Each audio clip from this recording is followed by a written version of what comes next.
iPhone 4s. Just pretty good majority. Mark, Right. you We do already too. think alike, so this make me easier. I told Michelle a little bit that I was stressed about this for 2 months, but anyways, so Simon Sinek is not here today. We all read his books, but if he was here today, I don't know if I'll go up and hug him and thank him for bringing me down back memory lanes and really inspiring me and really got me thinking, what is my why? Or if I'll go up to him and punch him in the face for making me lose all those sleeps and really stressed out for the last 2 months. So, but regardless, he's not here today, so that I guess I won't have to make that choice. But I mean, it's a tough question.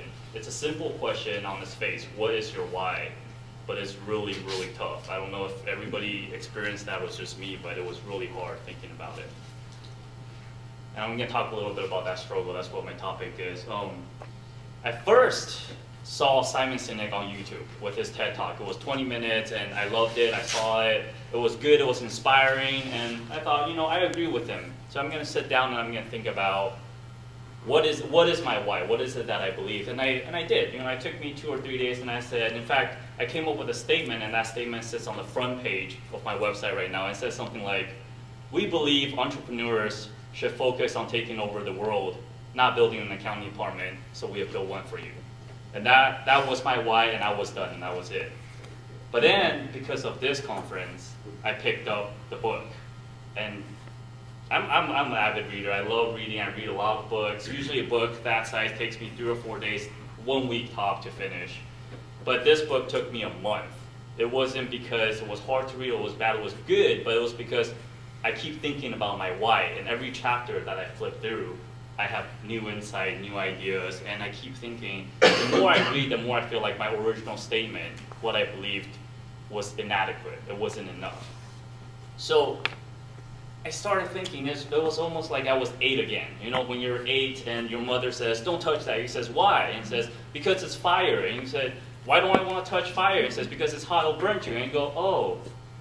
And you touch it, right? At least that's me. But the difference between my mother and I was that I couldn't say to myself, stop asking why because I told you so, right? I couldn't do that to myself. So I really sat down and of course, Simon Sinek teaches you how in the last chapter of his book, I wish I read the last chapter first. So I went back on a personal level. I mean, since I'm already feeling like I'm 8, right? What was I thinking when I was 8? I wanted to be an entrepreneur. I always knew I wanted to be an entrepreneur, and I see myself as an entrepreneur. My father was an entrepreneur, and I was inspired by that. But when you're 8, life is simple. I want to be an entrepreneur because I want to be rich. I want to be rich because I want to live a good life, whatever that meant, right? But Simon Sinek even tells you being rich or becoming wealthy or making money as a result is not a why.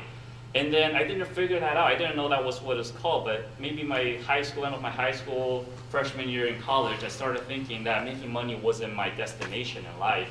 It was part of my journey. And I thought about what my destination in life would have been like, and I really wanted to build a school. That's what I figured out. I wanted to build a school for kids that hate schools, because I hated school when I was in school.